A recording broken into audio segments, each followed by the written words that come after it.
Hello, मेरे channel में आप लोगों का स्वागत है। मुझे अपने व्यूअर्स से जो फीडबैक मिला उससे मुझे मालूम हुआ कि मेरे कहानियों का आनंद बच्चों के साथ बड़े लोग भी ले रहे हैं। मेरे लिए बहुत खुशी की बात है। बहुत बहुत धन्यवाद। आज मैं जो कहानी सुनाऊंगी वो पंचतंत्र की एक प्रसिद्ध कहानी है। कहानी का नाम है चूहिया का स्वयंवर। इस कहानी में ये बताया गया है कि जो जैसा होता है वैसे के ही प्रति आकर्षित होता है। तो कहानी शुरू करते हैं।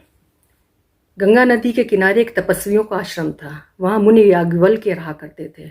एक बार मुनि नदी में खड़े होकर जल से आचमन कर रहे थे। जैसे ही उन्होंने जल हाथ में अपनी अंजुली में भरा, वैसे ही उनके हाथ की अंजुली में एक चूहिया आके गिरी। आकाश में एक बाज चूहिया को अपने पंजे में पकड़ के ले जा रहा था। वो उसके पंजे से छूट के उनके हाथ में आ गई।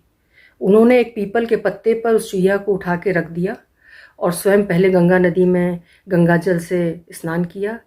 फिर उन्होंने चूहिया को देखा तो उसमें प्राण शेष थे। तो उन्होंने उस चूहिया का उपचार किया। उपचार करने के बाद उन्होंने अपने योग बल से उस चूहिया को एक कन्या के रूप में परिवर्तित कर दिया। उस शिशु कन्या को लेकर वो अपनी पत्नी के पास गए। वो दंपति निसंतान थे, मुनि और उनकी पत्नी। तो उन्होंने अपनी पत्नी को देते हुए कहा कि ये कन्या, इसको अपनी पुत्री की तरह पालो और इसका लालन पालन बहुत प्यार से करो।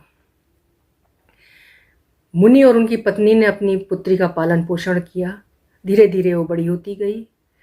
जब वो विवाह योग्य हुई तो मुनि की पत्नी बोली कि अब इसके लिए कोई अच्छा वर ढूंढिए और इसके विवाह का प्रबंध करिए। अब अपनी कन्या विवाह योग्य हो गई है।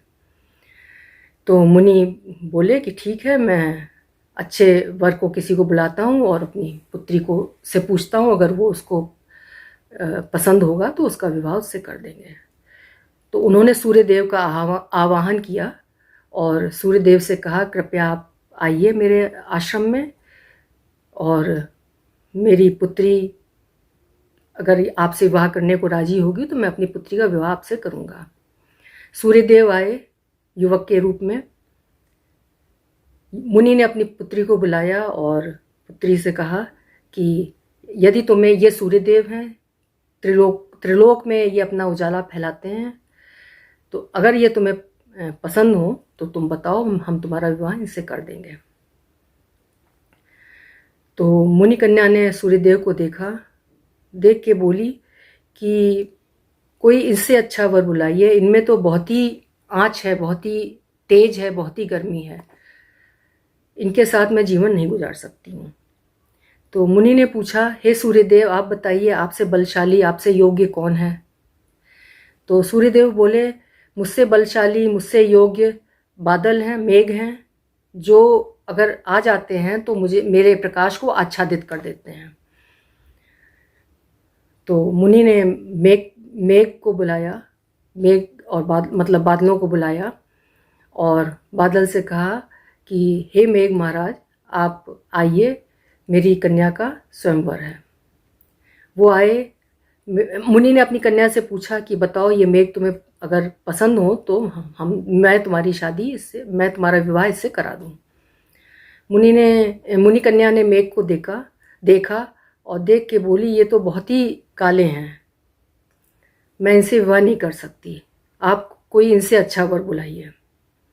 तो मुनि ने मेघ से पूछा, हे मेघ, आप बताइए, आपसे ज़्यादा बलशाली कौन है या आपसे ज़्यादा योग्य कौन है?